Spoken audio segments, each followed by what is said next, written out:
Big fights like this, how privileged are you to be able to see like all the champions that come through and be able to make this impact on the sport?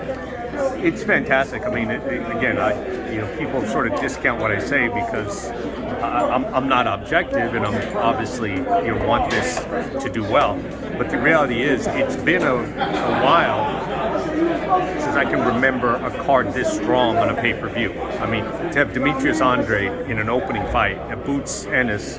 Boots is, should be headlining his own fights, at this point. And Rashidi Ellis is a very promising up-and-coming.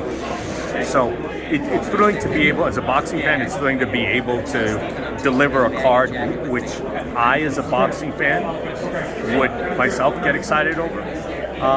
But it's part of it is also, the long term. And I remember the first time I saw Tank was, saw him in person, or maybe even anywhere, was in DC at the Armory, off TV.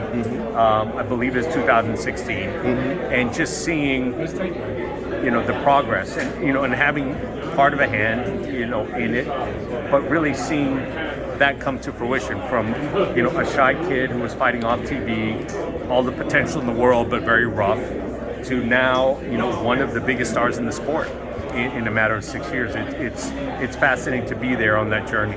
Yeah. How hard or difficult is it when fighters get that caliber or to that level as Tank to be, when you mention his name, people want to see him, but to match him up with somebody who wants to see him fight? Yeah, look, it can be, and that's the challenge we're having with Gervonta Davis. Boots, it's tough to match him up with. With Tank, it's a little bit easier because people see dollar signs, and they, sometimes they, over aggressive in what they think they should get for fighting Tank. But it is, look, Tank has his share of detractors. He's too small. He hasn't fought tough enough. You take it. Every criticism's out there.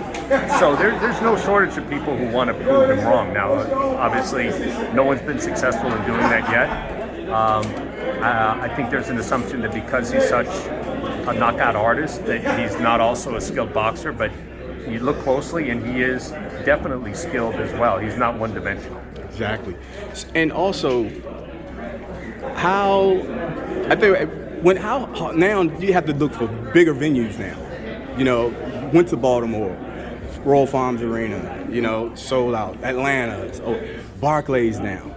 So you have to bring it here in his hometown, Washington, D.C., to bring something comparable to maybe Barclays. Right. But how hard it is to find venues for him, because he's going to start to grow? Or do you have to, people going to have to stay home and watch him on TV because it's sold out?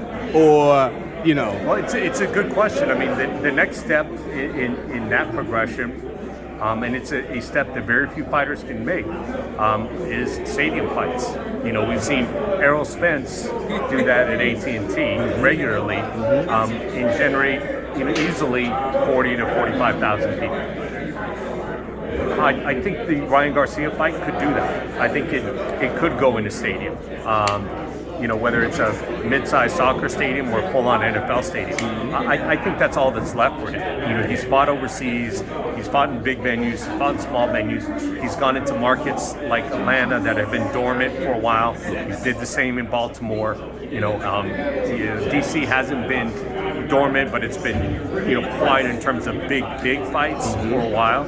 So he's not going in just, he's going into markets that have been cold. Yeah. So I think the last challenge is, the big venues, a stadium. Thank you. Appreciate it, Steve. No problem.